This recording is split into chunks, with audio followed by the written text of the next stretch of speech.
discuss about the Charter Act of 1813.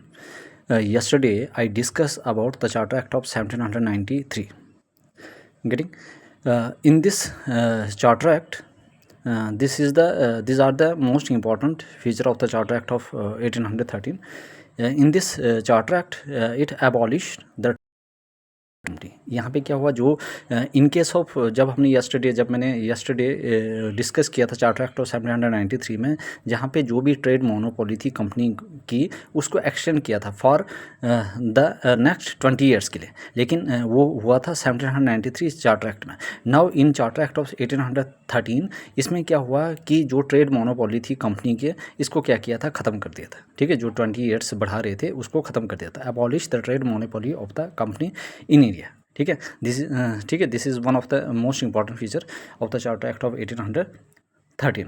ठीक है, 1700 charter act of 1793 में क्या हुआ, जो ट्रेड मोनोपोली थी कंपनी की उसको एक्सटेंड किया था for the next 20 years, but in this charter act of 1813 में क्या हुआ, इसको अबॉलिश कर दिया। Getting second, the Indian trade was thrown open to all British merchant. और इंडिया का जो भी ट्रेड था, ठीक है, उसको बिल्कुल खुला कर दिया, बिल्कुल उसको ओपन कर दिया। ठीक है, किसके लिए, ब्रिटिश मार्चेंट के लिए।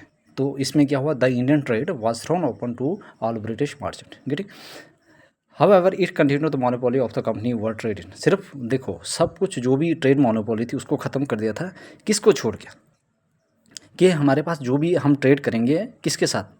ठीक है, it continue the monopoly of the trade were monopoly of the company over trade in T and trade with China. ठीक है, अब मतलब कि टी जो है वो किसके साथ ट्रेड करेंगे, चाइना के साथ सिर्फ। ठीक है, however it continued the monopoly of the company over trade in T and trade with China. मतलब कि जो भी चाइना के साथ जो व्यापार होगा टी के, वो उसके ऊपर सिर्फ बात होगी। ठीक है, वही व्यापार चलेगा। ठीक है, वही जो मोनोपोली होगी वो होगा। ठीक है, और जो भी मोनोपोली होगी ट्रेड उसको ख़त्म कर दिया, लेकिन जो भी चाइना के साथ जो ट्रेड चल रहा था और जो टी का ट्रेड चल रहा था वही रहेगा। गेटिंग, और इससे क्या हो गया, उसके बाद क्या हुआ, it asserted the sovereignty of the British crown were the companies territories in India. अब इससे क्या हुआ कि जो इस asserted the sovereignty of the British crown, अब इससे क्या हो गया, जो ब्रिटिश क्राउन थे, ठीक है, वर द कंपनी टेरिटरीज, और उसके ऊपर वो करना चाहते थे। ठीक है, कंट्रोल करना चाहते थे। ठीक है, I hope this are the most important feature of the charter act of 1813। इसमें सबसे इंपॉर्टेंट जो चीज़ है, इसमें जो ट्रेड मोनोपोली थी इसको ख़त्म कर दिया था, और जो ब्रिटिशर थे उन्होंने क्या किया, इस चीज़ को ओपन कर दिया। ठीक है, हर ब्रिटिश मार्चेंट के लिए, और जो ट्रेड मोनोपोली थी वो ख़त्म कर दी, लेकिन जो टी का ट्रेड था चाइना के साथ, ठीक है, और ट्रेड जो भी और व्यापार था चाइना के साथ वो रखा।